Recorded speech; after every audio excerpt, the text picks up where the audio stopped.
প্রচণ্ড শীত, হাড় কাঁপুনি, শীত আইছে আর খান হাঁস তো খাওয়াই লাগে। শীতের মধ্যে তো হাঁস খামো না কি কন? এর লেগে বাজার থেকে একখান সুন্দর দিয়ে হাঁস আনছি। হাঁস খান খুব কষ্ট করে চামড়া খান বাইসা, যখন গুদি গুদি পশম আসছিল ওইটা একবারে পোড়াইয়া বাইসা নিছি। বাইসা নিয়ে সব মশলা বাইটা নিছি। আদা, রসুন, পেঁয়াজ, হলুদ গুঁড়া, ধনিয়ার গুঁড়া, এলাচ, দারচিনি, তেজপাতা সব মশলা বাইটা নিছি। বাইটা নিয়ে নারকেলের দুধ দিয়ে আজকে হাঁস রানবো। এই জন্যে নারকেলখান বাইটা নিলাম। বাইটা গরম পানির মধ্যে মানে একটুখানি রাখছিলাম।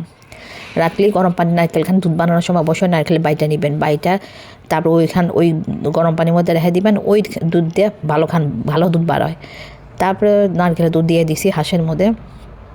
নামানোর আগে একটু জিরা গুঁড়া ছিটা দিছি আর পেঁয়াজ রসুন দিয়ে বাগার দিয়ে দিছি। দেখেন হাঁসের কালার খান কি সুন্দর কালার হয়েছে, দেখলেই লোভ জাগতেছে খাওয়ার লেগে। আপনারা এই শীতে এবার করে নারকেলের দুধ দেন হাঁসের মাংস অবশ্যই রান্না করে খাইয়া দেখবেন কেবা লাগে। তারপরে সিরাজগঞ্জে গিয়ে দিক জানাবেন।